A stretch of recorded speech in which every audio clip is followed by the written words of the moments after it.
Hello everybody, this is Hammer Striker here. Today I've got the Nylon 66 by Remington on this episode of This Old Gun. If I told you I just picked this up brand new from an FFL yesterday, if you didn't know what this was, you'd probably be inclined to believe me looking at it. But this is actually a very old gun. The Nylon 66 was manufactured between 1959 and 1987 by Remington. This particular one is the Apache Black version. And that kind of came in the middle of the production of this rifle. And these went for about $50 when they were new. So I'm going to kind of show clear. Of course, it's empty. These were very unique in their design in that they use nylon as the rail material. So internally, the bolt rides on nylon, which makes it a gun that is meant to be nearly indestructible. And right in the manual, it actually says that it does not need to be cleaned for thousands of rounds. And actually, during the initial development of these, Tom Fry, a representative from Remington and also an exhibition shooter, ran 3 of these things with 33,000 rounds without a malfunction, without cleaning. Just kept pumping rounds through it. They feed from the back. There's a tube magazine. So you pull this all the way out, and you drop rounds bullet first down into the back of it and then put this back in and lock it in place. And it holds 14 rounds. They basically stack up through the stock up into the receiver and then feed up in as you cycle it. So it's kind of a unique design. You could unload it by removing that and pouring the bullets out and then cycling it to remove the one that's in the chamber. When these first came out in 1959, this particular version wasn't there. It was called the Mohawk Brown. And they've come up with several different variants over the years, but the initial one was $50 in 1959. So it's about the price of a good 22 today if you put it in comparable dollars. So it wasn't necessarily cheap, but it wasn't also ridiculously expensive. Some of the other variants were relatively plain looking.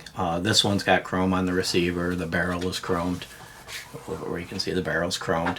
It's got this white diamond and the black. There's texturing here up on the forend. There's texturing here on the grip. You have the Nylon 66 on the bottom of it there. So they're kind of stylish, but they weren't fancy. They weren't designed to be fancy. It does have a fairly nice trigger. It's a 22 LR, so I'm not going to dry fire it. And I don't own this weapon. I borrowed it from somebody, so I want to take very good care of it and be gentle with it. But you can tell from the design of it, this hasn't been babied. It's been predominantly a safe queen, but they haven't kept it, sitting on velvet behind glass. And over the years that this thing has been in existence, it has aged very little.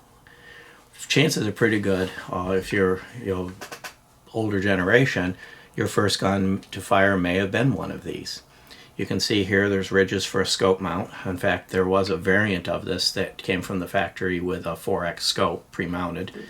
And there's been also a couple different versions of the Nylon series. So the Nylon 66, like you're seeing here, came in a couple different color patterns and variations over the years. There was a Nylon 77 that had a detachable magazine, kind of like a 1022, had a 10-round magazine. There was a Nylon 10 and 12 that were bolt action. There was even a lever action version of it. The other side of it is basically the same as the other. It doesn't have the ejection port, but they're nice looking. It's even got a little area here for your hand. It has a front sight is kind of a shark fin with a white dot on it, and then the rear sight is actually an adjustable, if I get it into view, it's an adjustable leaf sight, and it's a blackout, and it's height and windage adjustable, which was very common on this type of thing back at that time, to have these leaf sights and have them be both height and windage adjustable. I found that my eyes, I had a hard time focusing the front and rear sight just because of my glasses, my eyes, nothing wrong with the gun. Hammer actually, his prescription was different enough that he actually was able to fairly easily sight this in and shoot it, and it is mechanically accurate. So some of the specs that would be associated with this is it weighs 4 pounds, so it's not heavy at all. Its overall length is 38.5 inches front to back, and the barrel is 19 5/8 inches long. So it's a little bit longer than typical barrels you've seen these days that are around the 16.5, the minimum, so it doesn't become a short-barreled rifle. So the barrels are a little bit longer on these. But these in various exhibitions and competitions that they were used in back when they were very popular, kind of very easily proved to be mechanically accurate. They can pull tight groups.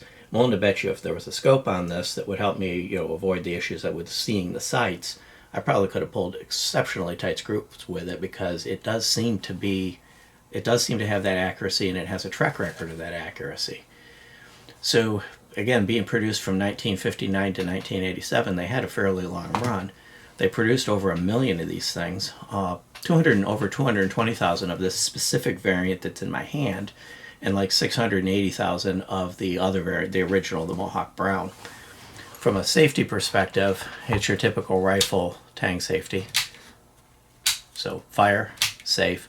It's easy to operate, very distinct. You can feel it. It's very noticeable. So it's a well-designed safety. And if you were going to take it apart to clean it, typically what you do with these is just run a bore snake through them, keep the bore clean. And it's conventional rifling. If you were going to take it apart, you would remove these 2 screws, and you can disassemble the receiver assembly to clean it. But again, in the manual, they talk about not cleaning it for thousands of rounds, and they're very specific in that you should not add any lubricant or gun oil. You just run the nylon is the self-lubricating. That's kind of unique. Most 22s, you have to clean them on a regular basis because they filthy up too quickly. These have been proven to just work and just run. They're actually pretty cool rifles. These are kind of collector's items now, so if you're going to try to find one now, you're going to find it on the used market. You're probably going to pay more for it, and depending on the version of it. This is the second most produced version of it, the Mohawk Brown being the most produced.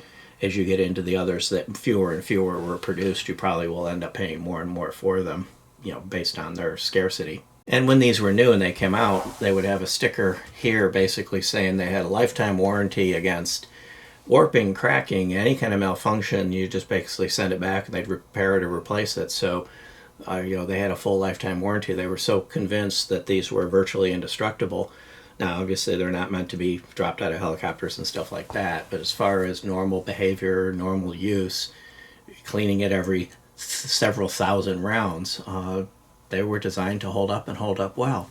So as far as I'm concerned, these are cool, this old guns. And if you're looking for a fun, entertaining, kind of cool, classic 22 rifle, and you find one of these at a reasonable price at a pawn shop or wherever you are, they're worth picking up. They are proven to be pretty reliable, and there was enough of them made that there's parts to keep them working and things like that.